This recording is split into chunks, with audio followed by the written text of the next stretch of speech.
আমন্ত্রণ সবাইকে আওয়ার ডেমোক্রেসিতে আপনাদের সঙ্গে আছে আমি সাইফুল হক।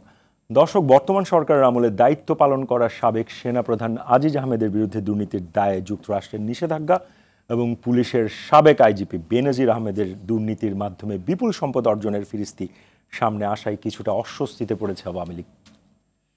সম্প্রতি ভারতে গিয়ে নৃশংসভাবে খুন হয়েছে আওয়ামী লীগ দলীয় 3 বারের সংসদ সদস্য আনোয়ারুল আজিম। সীমান্তে অবৈধ পাচার, সোনাচোরা কারবার ছাড়াও তার বিরুদ্ধে ইন্টারপোলের রেড নোটিশ ছিল বলেও শোনা যাচ্ছে। তবে এসব ঘটনার দায় দলের নয়, তাদের ব্যক্তিগত বলছে আওয়ামী লীগ। দলটির সাধারণ সম্পাদক ওবায়দুল কাদের বলেছেন, দোষী হলে সাবেক আইজিপি বা সেনাপ্রধান যেই হোক, সরকার তাকে বাঁচাতে যাবে না। সরকার কাউকে প্রোটেকশন দেয় না, অপরাধ করলে তাকে শাস্তি পেতে হবে। অন্যদিকে সরকার ও সরকারি দল এখন অপরাধীদের প্রধান আশ্রয় কেন্দ্রে পরিণত হয়েছে বলে মন্তব্য করেছেন বিএনপির স্থায়ী কমিটির সদস্য গয়েশ্বরচন্দ্র রায়, এবং তিনি প্রশ্ন রেখেছেন, সাবেক সেনাপ্রধান ও পুলিশের সাবেক আইজিপিকে অপরাধী বানিয়েছে কে?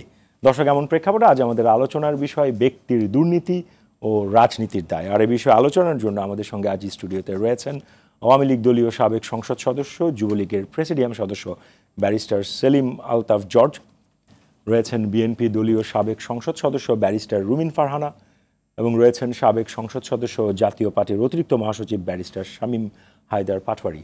আপনাদের তিনজনকে স্বাগত। দর্শক, আপনিও চাইলে আমাদের সঙ্গে এই আলোচনায় অংশ নিতে পারেন। স্ক্রলে দেখানো নম্বরে ফোন করে প্রতিক্রিয়া দিতে পারেন, জানাতে পারেন আপনার মতামত, প্রশ্ন রাখতে পারেন, লিখতে পারেন আমাদের ফেসবুকে। সরাসরি চলে যাচ্ছি মূল আলোচনায়। আলোচনাটা শুরু করতে চাই আওয়ামী লীগ দলীয় সাবেক সংসদ সদস্য, যুবলীগের প্রেসিডিয়াম সদস্য ব্যারিস্টার সেলিম আলতাফ জর্জ, আপনাকে দিয়ে। প্রথমে আবারও স্বাগত আপনাকে। প্রশ্নটা করার আগে আজকের একটা দৈনিকের একটা নিউজের একটা অংশ আমি একটু পড়ে শোনাই। সেখানে এরকম বলা হচ্ছে, সরকার ও ক্ষমতাসীন দল শুধু বিব্রত বোধ থেকে বিভিন্নভাবে দায়সারাভাবে ব্যাখ্যা প্রদানের মধ্যে সীমাবদ্ধ থাকলে তা যেমন জনগণের কাছে গ্রহণযোগ্য হবে না, তেমনি সরকারের জন্য এটা আত্মঘাতী হবে। এদেশের জনগণ ইতিমধ্যে উপলব্ধি করতে সক্ষম হয়েছে যে ব্যাপক আলোচিত 3টি ঘটনাই কোনো বিচ্ছিন্ন বিষয় নয় এবং উচ্চ পর্যায়ের দুর্নীতি এবং দুর্বৃত্তায়নের ব্যাপক প্রাতিষ্ঠানিকরণের বহিঃপ্রকাশ। একইভাবে এটি সহজে বোধগম্য যে এই ধরনের অপরাধের দায় শুধু প্রত্যক্ষভাবে সংশ্লিষ্ট ব্যক্তিবর্গের মাঝে সীমাবদ্ধ থাকবে না। অনেকই লম্বা প্যারা। আমি যেটা বুঝেছি, আপনাদের দলের মহাসচিব, দলের সাধারণ সম্পাদকও বলেছেন যে এটা আসলে দিন শেষে যেটা কমন কথা যেটা বলে যে এটা ব্যক্তির দায় বাহিনী নেবে না, ব্যক্তির দায় দল নেবে না। কিন্তু প্রশ্ন থেকেই যায়, এই ব্যক্তিগুলো আসলে ওই ক্ষমতা কাঠামোর মধ্যে থেকে আসলে এই দুর্নীতিগুলো, যে অভিযোগগুলো উঠেছে সেগুলো করেছেন। আপনি এই বিষয়টাকে কিভাবে দেখেন, এটা দিয়ে যদি আলোচনা শুরু করেন। ধন্যবাদ আপনাকে। আমার দুজন সহ আলোচক সহ যারা দেখছে শুভেচ্ছা জানাচ্ছি। এটা অত্যন্ত দুর্ভাগ্যজনক যে আমাদের দেশের একজন সাবেক পুলিশের আইজিপি, ওনার বিরুদ্ধে নানান রকম দুর্নীতির ফিরিস্তি এখন বের হয়ে আসছে, এবং এটা আসলেই আমাদের জন্য জাতি হিসেবে অত্যন্ত কষ্টকর যে উনি একটা দায়িত্বে থাকা অবস্থায় দায়িত্বের প্রতি উনি কোনো রকম সম্মান না দেখিয়ে নিজের যথেচ্ছাচার ব্যবহার করে গেছেন, তার এই ক্ষমতাকে ব্যবহার করে। সেটা যেমন একদিকে কষ্টকর, আর একদিকে এইটার একটা ভালো জায়গা হচ্ছে এইটা যে এই রকম ব্যক্তিবর্গ যে কেউই আইনের ঊর্ধ্বে নয়, তাদেরকেও যে আইনের আওতায় আসতে হচ্ছে, তাদেরকেও যে শাস্তি ভোগ করতে হবে, এইটার জায়গায় আওয়ামী লীগ আগেও যেমন স্টিক ছিল এখনও ঠিক একইভাবে আছে। এখন যে যেভাবেই নিজের জায়গা থেকে গোপনে কিংবা প্রকাশ্যে কোনোভাবে যদি রাষ্ট্রীয় ক্ষমতাকে অপব্যবহার করে নানান রকম অপকর্মে লিপ্ত হয় এবং সেটা যদি পরে প্রকাশিত হয়, এখন আওয়ামী লীগ রাষ্ট্রীয় ক্ষমতায় থাকা অবস্থায় যদি তার বিরুদ্ধে কোনো ব্যবস্থা গ্রহণ না হতো, এই ব্যবস্থা গ্রহণ না হলে না হয় এত রকমের নানান রকমের দায় দায়িত্বের কথা বললে পরে সেটা হয়তো মানা যেত। কিন্তু যখন রাষ্ট্রীয় ক্ষমতায় আওয়ামী লীগ থাকা অবস্থায় এই ধরনের ফিরিস্তি বের হয়ে আসছে এবং তার বিরুদ্ধে যখন ব্যবস্থা গ্রহণ করা হচ্ছে, এবং এই ব্যবস্থা গ্রহণের বিপক্ষেও যখন আমাদের বিভিন্ন বন্ধু রাজনৈতিক দলগুলো নানান রকম সংযুক্তি এবং নানান রকম কথাবার্তাগুলো বলছেন, সেটা আসলেই যে তাদের রাজনৈতিক কথার কথা সেটা কিন্তু বুঝতে পারে মানুষ। জর্জ ভাই, আপনি যদি আমাকে একটা সম্পূরক প্রশ্ন করার অনুমতি দেন, আমি বিনয়ের সাথে জিজ্ঞেস করতে চাই। সেটি প্রশ্নটি হচ্ছে, আপনি যেটি বললেন যে উনি যদি ক্ষমতার অপব্যবহার করে থাকেন এবং আওয়ামী লীগ যদি তার ব্যাপারে কোনো ধরনের পদক্ষেপ নিয়ে না থাকতো তাহলে প্রশ্নগুলো উঠতো। কিন্তু প্রশ্নটি হচ্ছে, উনি যে অপরাধগুলো করেছেন সেটা তো রিটায়ারমেন্টের যে অভিযোগগুলো এসছে সেগুলো কোনোটাই ওনার রিটায়ারমেন্টের পরের অভিযোগ না। সেগুলো উনি আওয়ামী লীগ সরকারের আমলেই, যখন উনি এই বাহিনীর প্রধান ছিলেন, সেই সময় এর ঘটনা, যদি জিরো টলারেন্স হয়ে থাকে দুর্নীতির বিরুদ্ধে, তাহলে সেই সময় ব্যবস্থা নেওয়াটা কি খুব কঠিন ছিল কিনা? দেখেন, আপনাকে আমি একটা কথা বলি, এই যে উনি ক্ষমতায় থাকাকালীন সময়ে যদি এই কাজগুলো করে থাকেন এবং আপনি বলছেন যে প্রকাশিত হয়েছে, আমার তো মনে হয় না কোনো একটাও প্রকাশিত হয়েছে। যদি কিছু হয়ে থাকে মানুষের মুখে হয়তো কোনো কথা ছিল, কিন্তু তথ্য ভিত্তিক, উপাত্ত ভিত্তিক কোনো এভিডেন্স কিন্তু সেই সময় কোনো জায়গায় আসেনি। এখন যদি বলেন যে হ্যাঁ উনি এই ক্ষমতাকালীন থাকাকালীন সময় কেন এটা বের হলো না, এইটার কিন্তু দায়িত্ব একটা নির্দিষ্ট কর্তৃপক্ষ আছে। সেই কর্তৃপক্ষ সেটা হচ্ছে দুর্নীতি দমন কমিশন। তাদের দায়িত্ব কে কোথায় কখন দুর্নীতি করছে কি না করছে এটা খুঁজে বের করা, এবং দুর্নীতি দমন কমিশনের একটা নির্দিষ্ট ফ্রেমওয়ার্ক আছে, এর ভেতর দিয়ে তাদেরকে চলতে হয়। এখন তারা বিভিন্ন সময় আমরা দেখেছি আমাদের ক্ষমতাসীন দলের অনেক সংসদ সদস্য, তাদেরকেও কিন্তু ধরা হয়েছে, তাদেরকেও তারা আদালতে নিয়ে গেছেন, তাদেরকেও কিন্তু জেলখানায় যেতে হয়েছে। তো যার কারণে সবকিছুই বলা যাবে না যে উদাসীনতার মাধ্যমে হয়ে গেছে, তাও কিন্তু নয়। তারা তাদের দায়িত্ব পালন করছে, পালন করার ক্ষেত্রে কেউ হয়তো কোনো সময় কাউকে নোটিশে বেশি আনা হচ্ছে, কাউকে কম আনা হচ্ছে, এর পরিপ্রেক্ষিতে হয়তো উনি ওই সময় কিছুটা ছাড় পেয়ে থাকতেও পারেন। কিন্তু পরবর্তীতে যখন এত বিশদ তদন্ত ভিত্তিক প্রতিবেদন বেরিয়ে এলো, বিশেষ করে যখন আপনি সংবাদপত্রের উদ্ধৃতি দিয়ে বলছেন, যখন সংবাদপত্রই এগুলো ইনভেস্টিগেটিভ জার্নালিজম যারা করেন তারাই যখন এটা বের করে আনলো, তখনই কিন্তু ব্যবস্থা গ্রহণ করা হয়েছে। উনি যখন ওনার সময়কালীন সময়, তখন কিন্তু কোনো পেপার পত্রিকায় কোনো এইভাবে, সেটাই তো প্রশ্ন, যে পরিমাণ ক্ষমতা এক্সারসাইজ করেছেন না, এইটা আদৌ সেই সুযোগটা ছিল?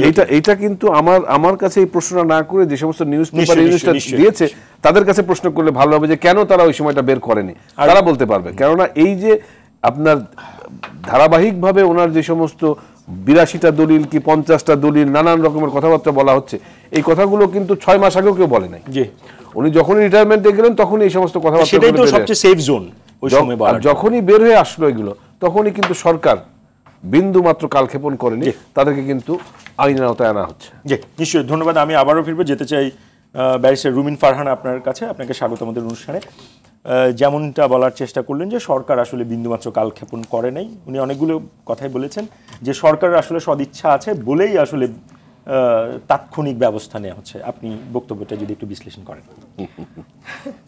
আমি বেশ কয়েকটা অনুষ্ঠানে বলতে বাধ্য হয়েছিলাম যে বাংলাদেশে রাজনীতি করার মজাটা হচ্ছে এখানে লজ্জা বিষয়ক কোনো আইন টাইন নাই। সুতরাং আপনার চোখের লজ্জা, মুখের লজ্জা কোনো কিছুই বজায় রাখার দরকার নাই। আপনি আপনার দলের পক্ষে যাচ্ছে তাই বলতে পারেন, মানুষ শুনলে হাসবে, হাসুক, তাতে কি যায় আসে। আমার যা বলার আমি বলছি। আমি আলোচনায় যদি ঢুকি, জেনারেল আজিজ সেনাপ্রধান, জেনারেল আজিজ পর্ব এখন আসতে পারিনি, বেনজির দিয়ে শুরু, বেনজির দিয়ে আমি জাস্ট আপনাকে তাহলে আমার স্টার্টিং লাইনটা যেটা, সেটা হচ্ছে যে জেনারেল আজিজ বলেন, র্যাবের ডিজি এবং আইজিপি বেনজির বলেন, কিংবা আপনি এমপি আনার বলেন, এই তিনজনের কথা তো আজকে সূচনায় এসেছিল। তিনজনের ঘটনাগুলো না বিচ্ছিন্নভাবে দেখার কোনো সুযোগ নাই।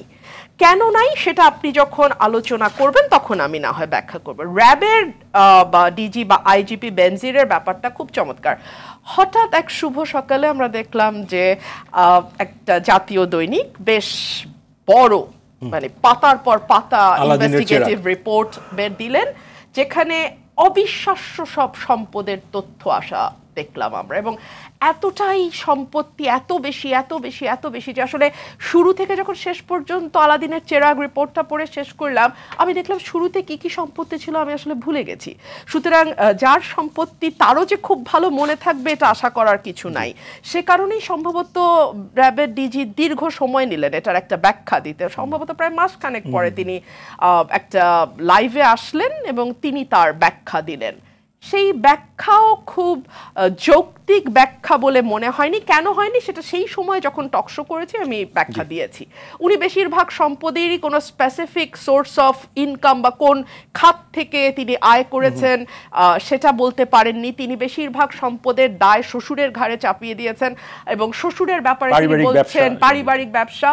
যদিও তিনি আসলে ঠিক কোন রাজপরিবারের সন্তান আমরা জানি না, কারণ বাংলাদেশে তিনি পরিচয় দিতে গিয়ে বলেছেন তার শ্বশুর ছিলেন সরকারি কর্মকর্তা, বাবা সম্ভবত তাও নন। হ্যাঁ, তার আসল রাজ পরিচয়টা কিন্তু আছে না, রাজ পরিচয়ের বাইরে তিনি নন।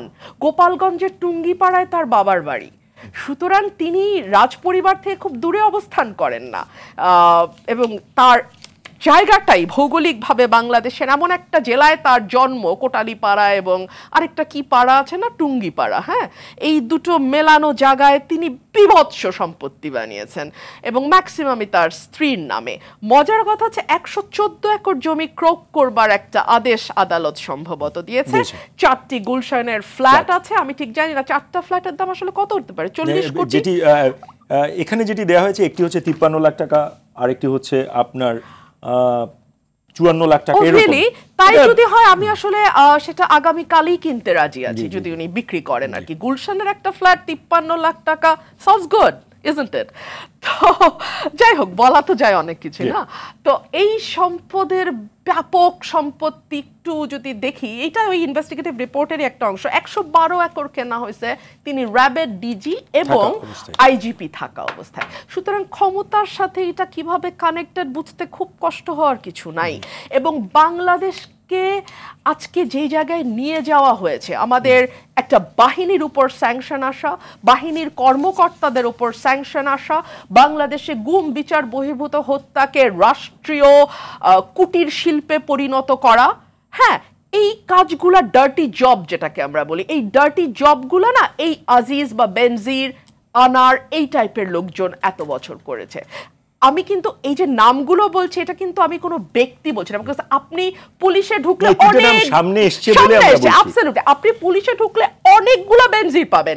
এই যে রিসেন্টলি আরেকটা টুঙ্গিপাড়া বা ফরিদপুরের বেনজির আবিষ্কার হয়েছে, সে হচ্ছে ডিআইজি বর্তমানের, এবং তার ব্যাপক সম্পত্তি। আসলে এত সম্পত্তি না মাথায়ও থাকে না, বুঝছেন, অনেক কষ্ট করে বের করতে হয়। বিলাসবহুল বাড়ি নির্মাণের খরচ 40 কোটি টাকা, জমি প্লট 90 বিঘা, আত্মীয়র নামে 100 বিঘা জমি, স্ত্রীর সোনার গহনা 200 ভরি, শ্বশুরকে কিনে দিয়েছে, হ্যাঁ শোষ শেষে যাবে, অ্যাবসলিউটলি। তো এরকম একটা ডিএজি কোটালীপাড়া বা টুঙ্গিপাড়া থেকে এখন উনি মানে আছেন। তো এইগুলো আসলে এক একটা নাম, এই নামগুলোকে দিয়ে আসলে আপনি আপনার ডার্টি জব। এটা কি আপনাকে আমি একটু যদি ইনভার্স ওয়েতে কোশ্চেনটা করি, সেটা হচ্ছে যে বেনজিরের যেই ক্ষমতায় ছিল, আমরা যদি ধরে নিই সেই ক্ষমতার অপব্যবহার করে উনি ক্ষমতা ব্যবহার করে আপনার সম্পদগুলো করেছেন এবং ক্ষমতা থেকে উনি চলে গেছেন, কি কারণে তাহলে তাকে এই জায়গায় মানে কট খেতে হলো, সোজা বাংলায় যেটা বলে? দেখুন, আমি অনেকদিন ধরে একটা কথা বলে এসেছি যে এই সরকারের পায়ের নিচের মাটি কিন্তু মানুষের ভোট না, ম্যান্ডেট না, মানুষের সমর্থন না। সুতরাং তাকে তো কিছু না কিছুর উপর ভর করতে হবে, ব্যুরোক্রেসির উপর ডিপেন্ড করতে হয়েছে, এবং এই ডিপেন্ড করতে গিয়ে তাকে অনেক ডার্টি জব করতে হয়েছে যেগুলো এদের মাধ্যমে এরা ক্যারি আউট করেছে। এবং এদেরকে দিয়ে যখন আপনি লজিক্যালি যে আমার অনুগত, যে আমার জন্য ক্যারি আউট করেছে, আমার প্ল্যানকে এক্সিকিউট করেছে, আমি ওই জায়গাতে আসছি, আমি ওই জায়গাতে আসছি। সিভিল মিলিটারি ব্যুরোক্রেসি যেমন আছে, একই সঙ্গে ব্যবসায়ী গোষ্ঠী আছে না, এবং একটা গোষ্ঠীর সঙ্গে আরেকটা গোষ্ঠীর ক্ল্যাশ হয় না, হয়তো না হলে হঠাৎ এক ভোরবেলা কালের কণ্ঠ কেনই রিপোর্ট ছাপবে, আপনি আমাকে বলেন। কালের কণ্ঠ কিন্তু কোন XY টম হ্যারি ডিকের ইনস্টিটিউট, ওটা আরেকটা বাহুবলী। সুতরাং এক বাহুবলীর সাথে আরেক বাহুবলীর সমস্যা থাকতেই পারে, কত রকম সমস্যা। আমরা তো ইভেন এটাও জানি যে ভাওয়াল রিসোর্টের মধ্যেও তো ওনার ব্যবসা আছে, এবং তিনি একরের পর একর জায়গা দখল করছেন। ভাওয়াল রিসোর্টও তো আরেকটা বিজনেস কংগ্লোমারেটের। ধন্যবাদ আপা। ফার্স্ট রাউন্ডে আমি আবারও ফিরবো আপনার কাছে।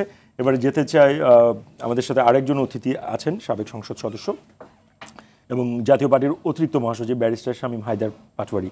আপনি বিএনপির একটা ভার্সন শুনলেন, আওয়ামী লীগের একটা ভার্সন শুনলেন। বিশেষ করে 3 জন ব্যক্তিকে কেন্দ্র করে আমরা আলোচনাটা করলো, আমরা একটু আলোচনাটাকে নিয়ে যেতে চাই সার্বিকভাবে রাজনীতির দায় কতখানি, সেই জায়গাটা দিয়ে যদি আপনি আলোচনাটা শুরু করেন। দায় তো রাজনীতি, যদি রাজনীতিবিদরা আবার এটা মানছেন না, ওনারা বলছেন যে এটা আমাদের দায় না, এটা ব্যক্তির দায়। রাজনীতি যেভাবে চলবে, দেশ সেভাবে চলবে, আমলাতন্ত্র সেভাবে চলবে, কাদামাতির মতো পুরো জিনিসটা। কিন্তু আমি এই মনে করি বাংলাদেশ একটা অত্যন্ত বৃহৎ কিছু সমস্যার মধ্যে আছে, যেটা সামনে আরো বাড়তে পারে। আমরা এই ব্যক্তি প্রবলেমটাকে মাইক্রোস্কোপে নিয়ে আসছি, ব্যক্তির স্যাংশন, ব্যক্তির সম্পদ, সবকিছু।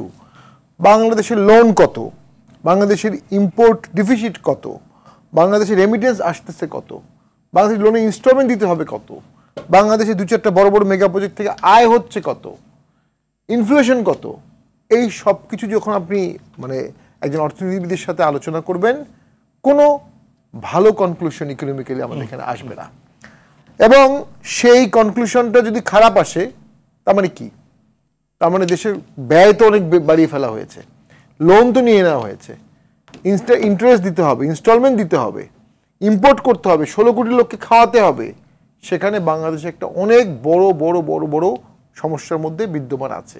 সেখানে একজন দুজন ব্যক্তির বিষয়টা এত গুরুত্ব দিয়ে আলোচনার কোনো প্রয়োজন আছে বলে আমি মনে করি না। এটা আমি মনে করি এক ধরনের ডাইভার্সন হতে পারে। নাও এর সাথে যুক্ত হচ্ছে পলিটিক্যাল ক্রাইসিস। দেশে তিনটা আমি একটু বিনয়ের সাথে বলতে চাই, আলোচনায় আপনি যে কোনো বিষয় নিয়ে অনেক গভীর আলোচনাটা করতে পারেন।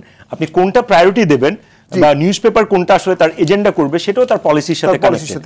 তো সুতরাং আমরা যেহেতু আজকের আলোচনাটা সেই জায়গায়, এখন বাংলাদেশের প্রবলেম পৃথিবীর প্রত্যেকটা রাষ্ট্রের হাজার কোটি প্রবলেম আছে এবং সেটা নিয়ে হাজার কোটি টক শো হচ্ছে। আমরা আজকের জায়গাটাতে যদি ফোকাস করি যে এই তিনজন ব্যক্তি তো শুধু ব্যক্তি না, তারা কিছু দুজন তো সরাসরি বাহিনীকে লিড করেছে। একজন তার বিরুদ্ধে আপনার ফৌজদারি অপরাধ থাকার পরও এবং হলফনামাতে সেগুলো উল্লেখ থাকার পরও তাকে নমিনেশন দেওয়া হয়েছে। সো আপনি ওই মাইক্রোস্কোপিক জায়গা থেকে একটু বড় ক্যানভাস তৈরি করতে পারেন কিনা সেটা দেখেন। জি করছি, হ্যাঁ অবশ্যই। সেখানে তো দেখুন, তিনটা ভোট বলা যায় বিতর্কিত হয়েছে তিনভাবে। একটা ভোটে 154 জন আনকন্টেস্টেড, একটা ভোটে বিরোধী দল বিএনপি অংশগ্রহণ করেছে, মাত্র 6টা আসন পেয়েছে। আরেকটা ভোটে দেখা গেছে বিএনপি অংশগ্রহণ করেনি, সেখানে বিএনপিও নাই, আবার যারা অংশগ্রহণ করেছে তাদেরও অংশগ্রহণ খুব কম, মানে অন্যান্য ছোট সব দলগুলো মিলিয়ে। তিনটি ভোট মিলে বাংলাদেশের পলিটিক্যাল ক্রাইসিসের কোনো সমাধান হয়নি। যখন পলিটিক্যাল ক্রাইসিসের সমাধানটা হচ্ছে না, তখন সরকারের আমলাতন্ত্রের উপর ডিপেন্ডেন্সি বেড়ে যাচ্ছে, পুলিশতন্ত্রের উপর ডিপেন্ডেন্সি বেড়ে যাচ্ছে। পাকিস্তানে বাংলাদেশে যে পরিমাণ কৃষি জমি আছে, তার থেকে বেশি পাকিস্তানে আর্মিদের হাউজিং প্রজেক্ট আছে। That is a completely different scenery. বাংলাদেশে এত খারাপ না, কিন্তু আমরা কিন্তু প্রচুর আমলাদের হাউজিং, প্রচুর আমলাদের গাড়ি, প্রচুর আমলাদের ডেকোরেশন করা সুন্দর রুম সবকিছু দেখতে পাচ্ছি। ইভেন এই ক্রাইসিসের মধ্যে কিন্তু ডিসি এবং টিউনোদের গাড়ি কেনা হচ্ছে। সরকারের এই মেরুদণ্ড নাই বলার যে আমরা এখন গাড়ি কিনবো না, কদিন পরে কিনবো। নাও বিকজ তাকে বিতর্কিত ইলেকশন করতে হয়েছে, এই ইলেকশনটা করাতে হয়েছে পুলিশকে দিয়ে এবং আমলাকে দিয়ে। এই ইলেকশনের পরে ন্যাচারালি আন্দোলন হবে, সে আন্দোলন দমাতে হবে। সেখানে যদি কোনোভাবে আমলাতন্ত্রের চিট ধরতো, পুলিশতন্ত্রের চিট ধরতো, সেনাবাহিনীদের চিট ধরতো, তাহলে হয়তোবা আন্দোলন সফল হতো। যাতে আন্দোলন সফল না হয় সেই জন্য সরকার এই সমস্ত বাহিনীকে কোনো কোনো ক্ষেত্রে ব্ল্যাঙ্ক চেক দিয়ে রেখেছিল। তার মানে এটা রাজনীতির দায় এবং রাজনীতির দায়, অফকোর্স রাজনীতির দায়। বিএনপিরও দায় আছে। বিএনপি মাঠ খালি করে দিয়ে ভোট দিয়ে দিয়ে আওয়ামী লীগকে এই সুযোগটা করে দিয়েছে একতরফা, টোটালি একটা আনকম্পিটিটিভ সিচুয়েশনে বিএনপিকে নিয়ে। আপনি নোট রাখেন আপনার সময়? হ্যাঁ অবশ্যই। একটা পুরো মানে কম্পিটিশন বিহীন একটা অবস্থায় মানুষ এমপি হয়ে যাচ্ছে। একটা কম্পিটিশন বিহীন অবস্থায় কোনো কোনো ক্ষেত্রে আমলা যা চাচ্ছে তারাই এমপি হচ্ছে, কোনো কোনো ক্ষেত্রে একজন ব্যক্তি যা চাচ্ছে সেই এমপি হচ্ছে। এই সিচুয়েশনটা কেন তৈরি হলো? এই সিচুয়েশনটা তৈরি হওয়ার দায় সরকার হিসেবে আওয়ামী লীগের বেশি, জাতীয় পার্টিরও আছে, বিএনপিরও আছে। Now then the question come up, Awami League কি কিছুটা পলিটিক্যাল সলিউশন করতে পারতো না? এত জাইগান্টিক একটা সরকার, এত স্ট্রং, 148 বিলিয়ন ছিল আমাদের রিজার্ভ ছিল। টোটালি সরকারি কর্মচারীদের বেতন ডাবল করে দেওয়া হচ্ছে, অর্থনীতির রমরম অবস্থা, সুইজারল্যান্ড, এমার্জিং টাইগার, কত কিছু হচ্ছে। তো তখন কি আওয়ামী লীগ সলিউশন করতে পারতো না? অবশ্যই পারতো। প্রত্যেক ভোটে আওয়ামী লীগ একটি একটি করে সলিউশন করতে পারতো। আওয়ামী লীগ সলিউশনটা আওয়ামী লীগের মতো করে করেছে। লাস্ট ইলেকশনেও স্বতন্ত্র পাশ করিয়েছে আওয়ামী লীগ থেকেই, অন্য জায়গা থেকে তো না। তাহলে সমাধানটা হলো কোথায়? একটা বিশাল পলিটিক্যাল ডিসপুট, ডিসপ্যারিটি, ডিজায়ারে রয়ে গেছে, সাথে যুক্ত হয়েছে ইনএভিটেবল ইকোনমিক ক্রাইসিস। 75 বিলিয়ন হচ্ছে আমাদের অলমোস্ট এক্সপোর্ট, 27 বিলিয়ন হচ্ছে আমাদের ইম্পোর্ট, 75 হলো ইম্পোর্ট, 27 হচ্ছে এক্সপোর্ট, আর রেমিটেন্স আছে 20, 25, 30। ডিফিসিট কত? 20, 25 আছে কত এখন আমাদের? 24 বলেন, 18 বলেন, 13 বলেন, যাই আছে, এই ডিফিসিট দিয়ে কয়দিন চলবে? চললো 6 মাস, 1 বছর। মাননীয় প্রধানমন্ত্রীকে ধন্যবাদ, উনি 2 বছর ধরে একটা খুব স্ট্রং হ্যান্ডে ইকোনমি কন্ট্রোল করেছেন। কিন্তু ওইটা তো ক্যান্সারের চিকিৎসা প্যারাসিটামল দিয়ে, ক্যান্সার সেখানে রয়ে গেছে, একটা ফল ইনএভিটেবল। সেই সমস্যার মধ্যে এই ব্যক্তি সমস্যাগুলো ওটারই প্রোডাক্ট। আবার এই ইকোনমিক ক্রাইসিসও কিন্তু ওই সুশাসন, পলিটিক্যাল ফেলোরের প্রোডাক্ট। সেটা আমি উদাহরণ দিতে পারি যদি আপনার সময় থাকে। না, আমি তারপরে একটা প্রশ্ন আবারও খুবই হয়তো আপনার কাছে সাদামাটা মনে হবে, but still I want to ask the question, যে এই ব্যক্তিরা যে দুর্নীতিগুলো করেছে সেইটার সাথে ইকোনমিক ক্রাইসিস আপনি হয়তো পৃথিবীর সমস্ত ভ্যারিয়েবলের সাথে আপনি সমস্ত ভ্যারিয়েবলকে আপনি কানেক্ট করতে পারেন, কিন্তু সরাসরিভাবে যে প্রশ্নটা বারবার আমরা রাখছি সেটি হচ্ছে এরা ক্ষমতা কাঠামোকে ব্যবহার করেছে, সেইখানে সরকার আসলে কি করেছিল এবং তাদের রিটায়ারমেন্টের পরে এগুলো ভিজিবল হলো, সেই প্রশ্নটা কেন? যে মেশিন থেকে এই ইকোনমিক ক্রাইসিসটা প্রডিউস হচ্ছে ওই মেশিন দিয়ে এই ক্ষমতাধর লোকগুলো প্রডিউস হয়েছে। সুশাসনের অভাব, ডেমোক্রেসির অভাব, মেশিন একটাই।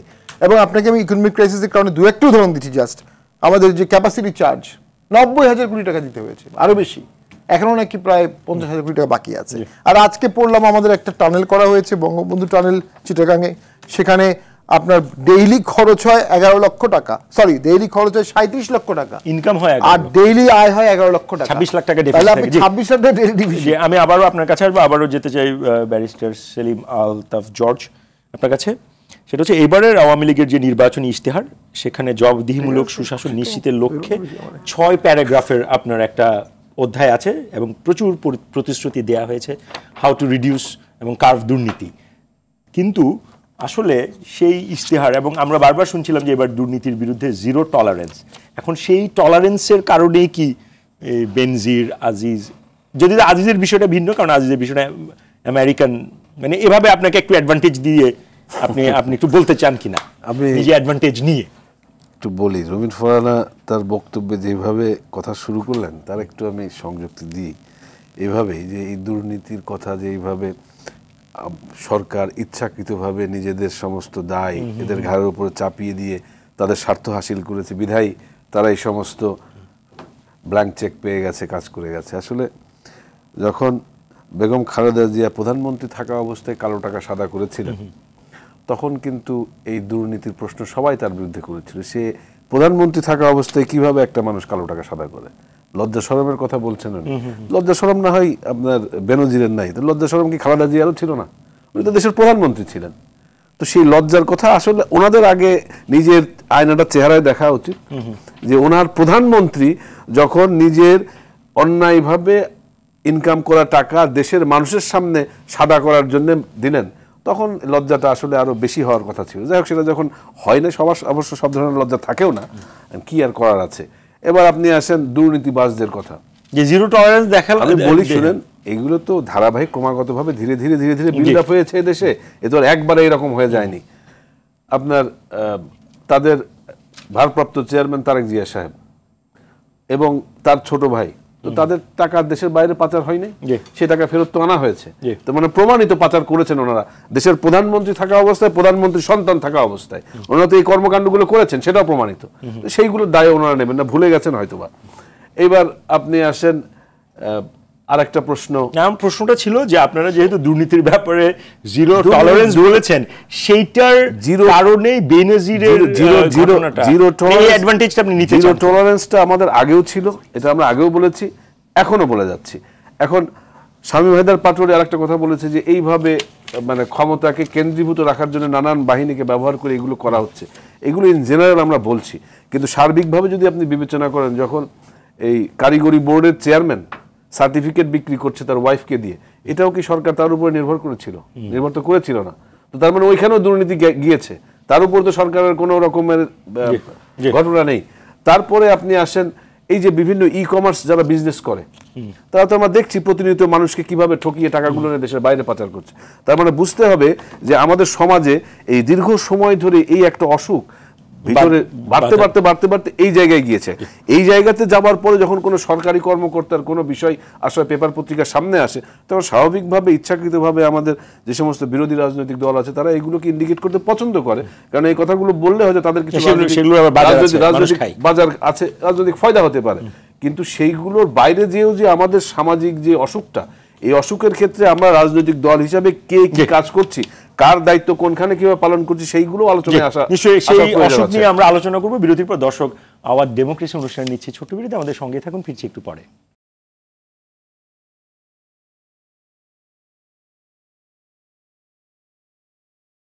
দর্শক, বিরতির পরে আবারও স্বাগত আওয়ার ডেমোক্রেসি অনুষ্ঠান। আপনাদের সঙ্গে আছে আমি সাইফুল হক। আজ আমাদের আলোচনার বিষয় ব্যক্তির দুর্নীতি ও রাজনীতি। যাই ফিরছি আবারও আলোচনা, এবারে যেতে চাই ব্যারিস্টার রুবিন ফারহান আপনার কাছে। আসলে বিশেষ কোনো প্রশ্ন নেই, আপনার অনেকগুলো কথা বলার আছে, আপনার সহ আলোচকদের বক্তব্যের প্রেক্ষিতে অনেকগুলো কথা আছে। আমি আসলে আগে একটু শামীম ভাইয়ের কথার উত্তর দিই। উনি বলেছেন যে আজকে রাজনীতির এই অবস্থার পেছনে বিএনপিরও দায় আছে, বিএনপি ওয়াক ওভার দিয়ে দিয়েছে, যে কারণে আজকে আওয়ামী লীগ এই অবস্থায় এসছে। আমি খুবই পোলাইটলি ওনাকে একটু রিমাইন্ড করি, 2014 ইলেকশনের আগে প্রধানমন্ত্রী নিজে বলেছিলেন এটা নিয়ম রক্ষার নির্বাচন, আমরা আরেকটা নির্বাচন, 18 নির্বাচনে বিএনপি অংশ নিয়েছিল। আবারও প্রধানমন্ত্রীর আশ্বাসের ভিত্তিতে আমি বঙ্গবন্ধু কন্যা, আমার উপর আশ্বাস রাখেন, আশ্বাস রাখার ফল ফলেছে আমাদের অর্ধশত মানুষ একেবারে প্রার্থী রক্তাক্ত হয়েছে, গাড়ি ভাঙচুর হয়েছে, কর্মীদের বাড়ি ভাঙচুর করা হয়েছে, কর্মীদের এলাকা ছাড়া করা হয়েছে, নতুন করে মামলা দেয়া হয়েছে, এবং দিন শেষে আমরা 6টা ডিম পেয়েছি। 300টা ডিমের মধ্যে 6টা ডিম, এবং এই 6টা আসনের পরে প্রধানমন্ত্রী নিজেই মানে বেকুব হয়ে গেছেন এবং উনি বলার চেষ্টা করতেছেন এই মাত্র 6টা আসন কেন বিএনপি পেল, মানে মনে হচ্ছে যেন দায়টা ওনার ব্যাখ্যা দেওয়ার। আমি 2024 ইলেকশনের ব্যাপারে একটু শামীম হায়দার পাটোয়ারির একটা ইন্টারভিউ রেফার করতে চাই। নির্বাচনের পর প্রথম আলোকে উনি একটা দীর্ঘ সাক্ষাৎকার দিয়েছিলেন, তখনও ক্ষতটা আসলে নতুন ছিল, তো সেই কারণে সম্ভবত অনেকগুলো সত্য কথা উনি অকপটে বলে ফেলেছেন। তিনি প্রথম আলোকে বলেছেন 2024 নির্বাচন নিয়ে ভোট কারচুপি হয়েছে, আমার বাড়ির কেন্দ্র ও প্রতিদ্বন্দ্বী বাড়ির কেন্দ্র বাদ দিলে 90% কেন্দ্রে আমি 2-3 জনের বেশি ভোটার দেখি নাই। আমাদের সমর্থক ভোটাররা প্রথমে সকাল 10টার মধ্যে ভোট দিয়ে দিয়েছেন, সকাল 11টা থেকে 4টা পর্যন্ত নগণ্য ভোটার উপস্থিত ছিল, দিন শেষে কাস্টিংটা দেখলাম আমার মনে হয়েছে ভোট কারচুপি হয়েছে। আরো ইম্পর্টেন্ট যেটা, যে মোটামুটি মানে পুরো পড়তে গেলে তো সময় চলে যাবে, মোটামুটি স্পিরিটটা আমরা বুঝে গেছি। স্পিরিটটা আরেকটু বুঝাই, আমাদের সরকার আমাদের পরাজিত করতে চেয়েছিল, তাই পরাজিত হয়েছি। সরকারি দলের ষড়যন্ত্রের শিকার হয়েছি। প্রশাসন ও সরকার আমাদের পরিকল্পিতভাবে হারিয়ে দিয়েছে। ভাই, প্রতিটা শব্দ এক একটা হীরকখণ্ড। আপনি আমাকে বাদ দিতে বললে বাদ দেই কেমন করে? আজকে যেহেতু কয়েক মাস চলে গেছে, আমি সারা রাত টক শো চালাতে পারলে ভালো হতো। এই ক্ষতটা যেহেতু অনেকখানি কমে আসছে, সে কারণে উনি বলছেন বিএনপি পার্টিসিপেট করলে ভালো হতো। করলে কি হতো আমরা 18 সালে দেখেছি, সে কারণেই আমরা করি নাই। বাংলাদেশে নির্বাচন বলে কিছু নাই, যদি থাকতো আমরা নিশ্চয়ই নির্বাচনে অংশ নিতাম। সেলিম আলতাফ জর্জ ভাই বলেছেন দেশনেত্রী বেগম খালেদা জিয়ার কালো টাকা সাদা করার ব্যাপারে। আমি এই ঘটনার ফ্যাকচুয়াল অ্যানালিসিসের দিকে যাবই না।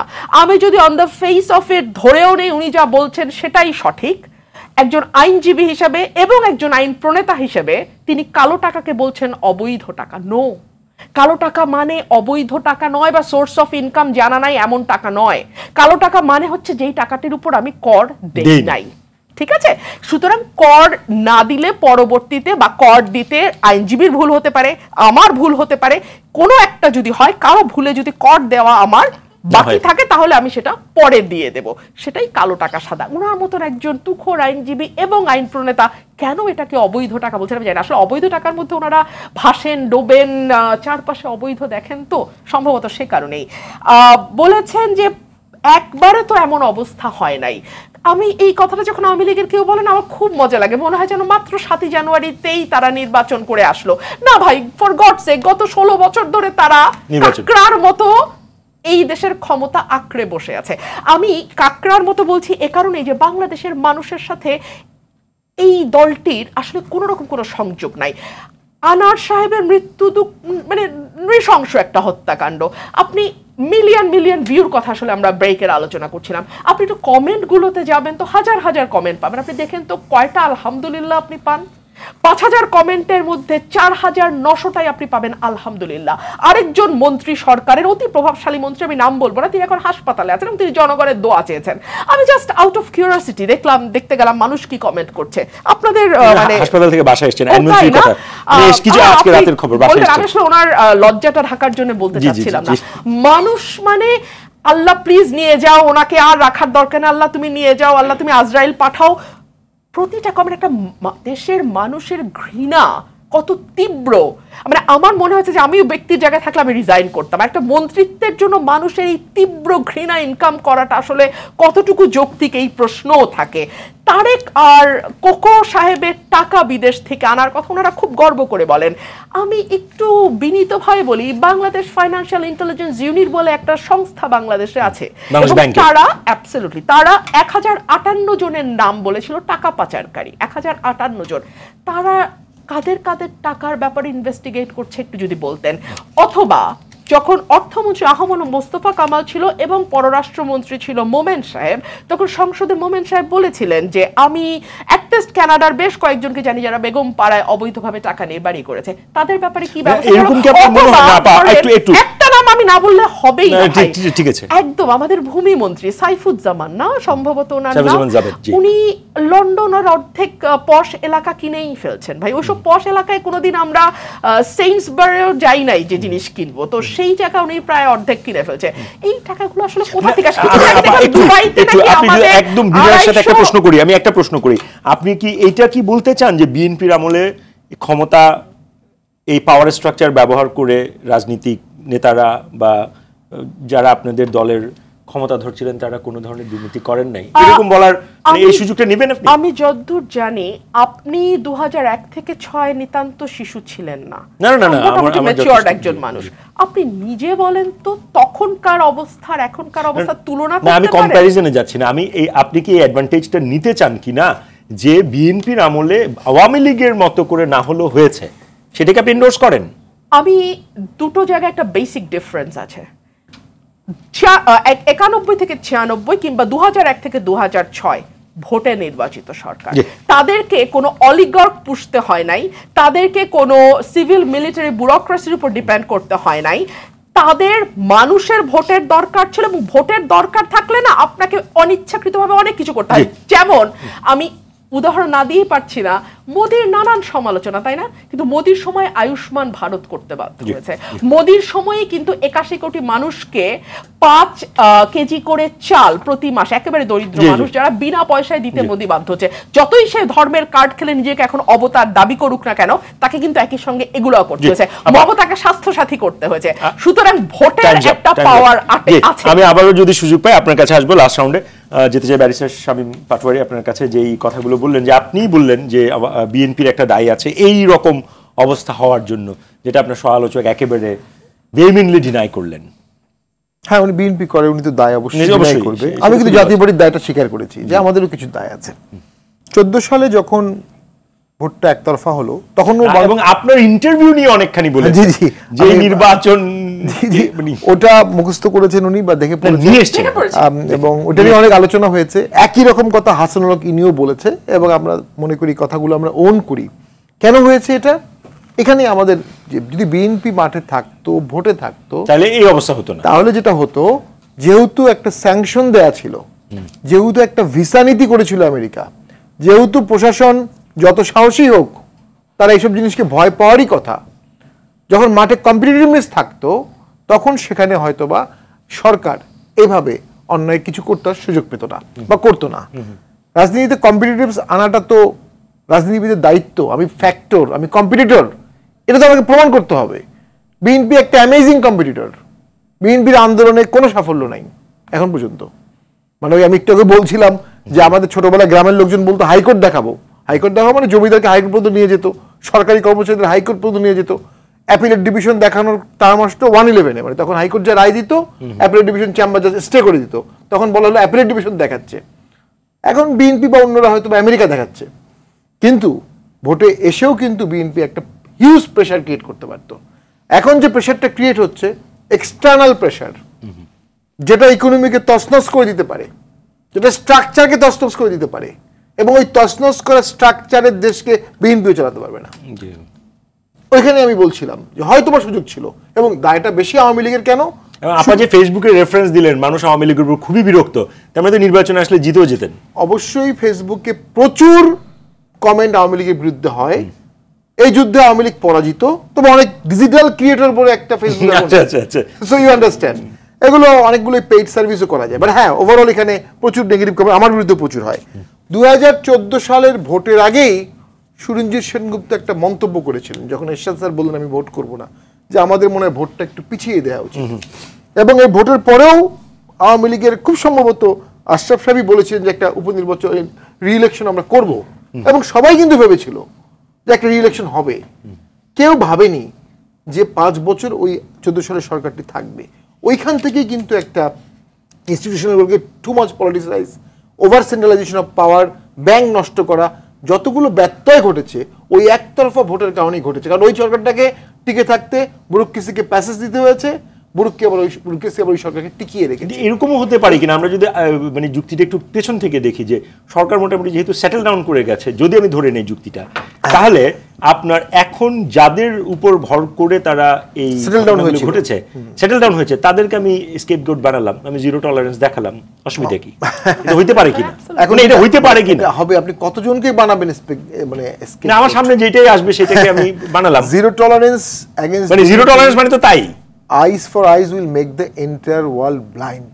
আওয়ামী লীগ তখন 4-5 লোক খুঁজে পাবে না, মানে এত বেশি লোককে এই প্রক্রিয়ায় ইনভলভ জিরো টলারেন্স দেখাতে গেলে একটা সমস্যা আছে। এটা সমস্যা আছে, বড় সমস্যা আছে। তো মানে তার মানে কত লোক ইনভলভ? অনেক লোক ইনভলভ। ন্যাচারালি আমরা তো 500 জনের গুমের কথা শুনেছিলাম টোটাল, এটা সংখ্যা কম বেশি হতে পারে, এবং মামলা তো অনেক হয়েছে, প্রচুর। তো সেগুলো তো অনেকে ইনভলভ আছে। এনিওয়ে দ্য ফ্যাক্ট রিমেইন, দেশটা কোথায় যাচ্ছে? সরকার বাদ দেন, সরকার আসবে যাবে, রাষ্ট্র থাকবে, আওয়ামী লীগ বিএনপি জাতীয় পার্টি আসবে থাকবে, দেশ কি থাকবে? দেশের জন্য দেশ কি থাকবে সেই প্রশ্নটা আমি একটু ব্যারিস্টার সেলিম আলতাফ জর্জ আপনাকে করতে চাই। যে মোটামুটি আপনি আজকের যে স্ট্রাকচার সেখানে একটু ডিসঅ্যাডভান্টেজিয়াস পজিশনে আছেন। না না, এটা মানে আপনি একটু অ্যাডভান্টেজ নিতে চান। আওয়ামী লীগ সবসময় এই ধরনের সমালোচনা পছন্দ করে, কারণ আমরা ওনারা যতই বলেন সমালোচনা না, কিছু তো ফ্যাক্ট আছে, ওনারা যতই বলেন যে আমাদের বাক স্বাধীনতা নাই, কথা বলতে পারে না, টুটি চিপে ধরা হচ্ছে, এইগুলো যে শুধু কথার কথা, এটা কিন্তু মানুষ বোঝে। কারণ ওনারা যেভাবে সমানে প্রতিনিধিত্ব আমাদের খারাপ কাজ কিংবা ভালো কাজ সবগুলোরই সমান তালে নানান রকমের ব্যাখ্যা অপব্যাখ্যা দিয়ে যাচ্ছেন, এটা আওয়ামী লীগের রাজনীতির একটা বড় রকমের উদাহরণ এবং রাজনৈতিক উদারতার একটা বহিঃপ্রকাশ। তো সেই ক্ষেত্রে রবিন ফারানা আমার বললেন যে কালো টাকা সাদা করার ক্ষেত্রে আসলে এটার কোনো নাই। তো কালো টাকা যখন উনি আয় করেছেন, আয় করার পরে যখন ওইটার ট্যাক্স দেওয়া হয়নি, তখন কালো টাকা। আর যখন এটা আপনার সাদা করার সুযোগ দেওয়া হয়, বলা হয় যে আপনার সোর্স দেখানোর প্রয়োজনে আপনি 15% ট্যাক্স দিয়েই কালো টাকাটা সাদা করে ফেলতে পারবেন, এটাই সাধারণভাবে বলা হয়ে থাকে। এবং তখন উনি যে ওই কালো টাকাটা সাদা করেছেন, এখানে আইনের আর কোনো ব্যাখ্যার প্রয়োজন নাই। তো যেটা উনি ওনার দলের পক্ষে সাফাইটা গাইবেন অত্যন্ত স্বাভাবিক। আমি চাই যে সাফাই গাওয়ার পক্ষে ওনার আরো উত্তর উন্নতি হোক। উনি 2001 থেকে 2006 কথা বলেছেন, তার পরবর্তী গভর্নমেন্টের রিলেটিভলি কি ধরনের অবস্থা, এই কথা বলেছেন। আমি একটা কথা বলি, এইটা কি আপনি মনে করেন কিনা উনি যে একটা ইন্টারভিউ রেফারেন্স দিল, যে আসলে এই শামীম আপনার সহ আলোচকে এটা বলেছেন প্রথম আলোতে, যে আসলে 2-3 লোক গিয়েছে কোনো আসনে কেউ, এগুলো আপনি এন্ডোর্স করেন? আমি দুর্ভাগ্যক্রমে শামীম হায়দার পাটোয়ারি ইন্টারভিউটা আমার পড়া হয় নাই, পড়তাম আমি, আমি পড়া হয় নাই বুঝাই আমি এটা জবাবটা দিতে পারবো না। পাটোয়ারি হয়তো তার জায়গা থেকে এক্সপেরিয়েন্সের কথা বলছি, আমার এক্সপেরিয়েন্স আমি বলবো জনগণ আমাকে ভোট দেয় নাই, আমি হতে পারি নাই, সেটা আমার এক্সপেরিয়েন্সের কথা। 2001 থেকে 2006 রবিন ফারানা বললো যে তাহলে আপনি এটা কম্পারেটিভলি ভেবে দেখেন কেমন কি অবস্থা। তো ওই সময় কিন্তু 2001 থেকে 2006 4-5 বার বিএনপির সময় এদেশ দুর্নীতির চ্যাম্পিয়ন হয়েছে। এখন কিন্তু সেটা হয় না, যদিও প্রকারান্তরে ওনারা ব্যাখ্যা দেন ওই 1-2 বার তো আওয়ামী লীগের টার্ম ছিল, তো তারপরে তো 3-4 বার ওনারা চ্যাম্পিয়ন হয়েছেন। তো সেই সময়টা বাদ দিয়ে যদি এখন দেখেন, বাংলাদেশ কিন্তু দুর্নীতির চ্যাম্পিয়ন হয় না, হয়তো 12, 13, 14 নম্বরে থাকে। তো সেই ক্ষেত্রে ওনারা যেভাবে বলছেন যে সর্বগ্রাসী আকার ধারণ করেছে, ওনাদের এই কথাগুলো দেশের মানুষকে বলার জন্য, এবং এটা আমি বারবার বলি, ওনারা এই একই কথা লাস্ট 14 ইয়ার্স সমানভাবে ক্রমাগতভাবে বলে আসছেন, এবং এই ক্রমাগতভাবে বলার ফলে ওনাদের যে রাজনৈতিক সুবিধাটা পাওয়ার কথা, ওনারা সেটা বিন্দু মাত্র পান নাই, না পেয়ে এখন নানান রকমের কথাবার্তা। খোলা মনে একটা উত্তর দেবেন কিনা, যে খোলা মনে যে এই ব্যক্তিগুলো যে আপনার দুর্নীতি করেছে বলে অভিযোগ উঠেছে, এইটা কি আসলে দায়টা তো সরকার, এটা আওয়ামী লীগ এন্ডোর্স করে না, তবে হ্যাঁ আপনি এন্ডোর্স না করলে আমার দায়িত্ব, যেহেতু আওয়ামী লীগ রাষ্ট্রীয় ক্ষমতায় আছে, আওয়ামী লীগ তো এই দায়টা নেবেই, এবং এই 3টা ঘটনা নিয়ে কারণেই কিন্তু তাদের বিরুদ্ধে ব্যবস্থা গ্রহণ করা হচ্ছে। অবশ্যই ব্যবস্থা গ্রহণ, 14 দলের মিটিং এটা নিয়ে আলোচনা হয়নি, 14 দলের মিটিং এ এজেন্ডা ভিত্তিক আলোচনা হয়, সেই এজেন্ডা ভিত্তিক আলোচনায় তো আলোচনা হয়, এবং 14 দলের মিটিং এ কি আলোচনা হয়েছে সব কিন্তু প্রেসে আসবে না। জি নিশ্চয়ই, যেহেতু আসবে না, আপনি যেটা বলেছেন অল্প যেগুলো আসছে সেগুলো আমি বলছি যে আওয়ামী লীগ তো রাষ্ট্র পরিচালনার ক্ষেত্রে অবশ্যই দায় নেবে, এই দায় নেওয়ার ফলে কিন্তু তাদের বিরুদ্ধে ব্যবস্থা গ্রহণ করা হচ্ছে। রুবিন ফারহানা, শেষ রাউন্ড, জি 1 মিনিট। আমাকে বললেন যে আমি প্রচুর সমালোচনা করি, বিকজ আওয়ামী লীগের সময় সমালোচনা ইনভাইট করা হয়, উদারতার সাথে গ্রহণ করে। 180টা দেশের মধ্যে গণমাধ্যম মুক্ত গণমাধ্যম সূচকে বাংলাদেশ 165, আর উগান্ডা যে দেশটাকে নিয়ে আমরা খুব হাসি 128। আর কিছু বলার দরকার আছে? 2 হচ্ছে 5 বারে দুর্নীতিতে চ্যাম্পিয়ন। প্রথম 2 বছরের ব্যাখ্যা উনিই দিলেন, 2001 2002 ওনারা 0.4 রেখে গিয়েছিল, ওনারা 0.4 রেখে গিয়েছিল স্কোর, হ্যাঁ, সেটাকে 2001 থেকে 6 বিএনপি উন্নতি করে 1.6 এ নিয়ে গেছে। ওনারা বাংলাদেশকে সবসময় তলানিতেই রাখে, তলানিতেই নিয়ে যায়, ঠিক যেমন 72 থেকে 75 তলানিতে নিয়ে গেছে। এবং আজকে বাংলাদেশের অর্থনীতির মূল ভিত্তি রেমিটেন্স বলেন,